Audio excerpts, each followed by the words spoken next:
ఒకప్పుడు కేరళ ప్రాంతాన్ని కులశేఖరుడు అనే గొప్ప రాజు పరిపాలించేవాడు. ఆయన కేవలం రాజు మాత్రమే కాదు, శ్రీమన్నారాయణుడికి, ముఖ్యంగా శ్రీరాముడికి పరమభక్తుడు. తన రాజ్యాన్ని చక్కగా పాలిస్తున్నప్పటికీ ఆయన మనస్సు మాత్రం ఎప్పుడూ భగవంతుణ్ణి ధ్యానంలోనే ఉండేది. రాముడి కథలు వింటూ రాముడు పడ్డ కష్టాలు తలుచుకుని విచారించేవారు. ఒకసారి రామాయణ ప్రవచనం వింటూ రావణుడు సీతమ్మను ఎత్తుకెళ్లిన విషయం వినగానే రాజు వెంటనే ఉద్రేకపడి, నా సైన్యాన్ని సిద్ధం చేయండి, ఇప్పుడే లంకకు వెళ్లి రాముడికి సాయం చేస్తాను అని ఆజ్ఞాపించారట. అంతగా ఆయన రాముడిని తనతోటివారుగా భావించేవారు. కులశేఖరుడికి భక్తుల పట్ల అపారమైన గౌరవం. వారికి సేవ చేయడమే తమ జీవిత పరమావధిగా భావించేవారు.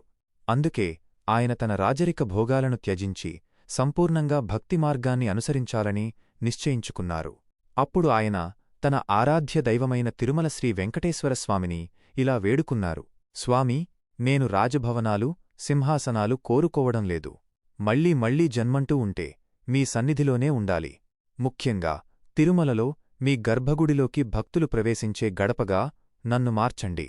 మీ సేవకులు, భక్తులు ఆ పుణ్యస్థలానికి వందనం చేస్తూ నాపై అడుగువేసి వెళ్ళినప్పుడల్లా ఆ స్వామివారి భక్తుల పాదధూళిని నేను శిరస్సున ధరించగలుగుతాను. అంతకుమించి నాకు వేరే కోరిక లేదు. ఆయన భక్తికి ముగ్ధుడైన శ్రీ వెంకటేశ్వరస్వామి ఆ కోరికను నెరవేర్చారు. అందుకే నేటికి తిరుమల గర్భగుడి ద్వారం దగ్గర ఉన్న మొదటి మెట్టుకు కులశేఖరపడి అనే పేరు వచ్చింది. ఆళ్వార్గారి భక్తికి గుర్తుగా ప్రతి భక్తుడూ ఆ పవిత్ర గడపపై అడుగు మోపి శ్రీవారి దర్శనానికి వెడతారు. కులశేఖర ఆళ్వార్ తన కీర్తనలతో, అపారమైన భక్తితో ఆళ్వార్లలో ఒకరిగా నిలిచిపోయారు. మేము 1000 సబ్స్క్రైబర్లకు చేరువలో ఉన్నాము. దయచేసి మా ఛానెల్ను సబ్స్క్రైబ్ చేసుకుని మమ్మల్ని ప్రోత్సహించండి. ధన్యవాదాలు.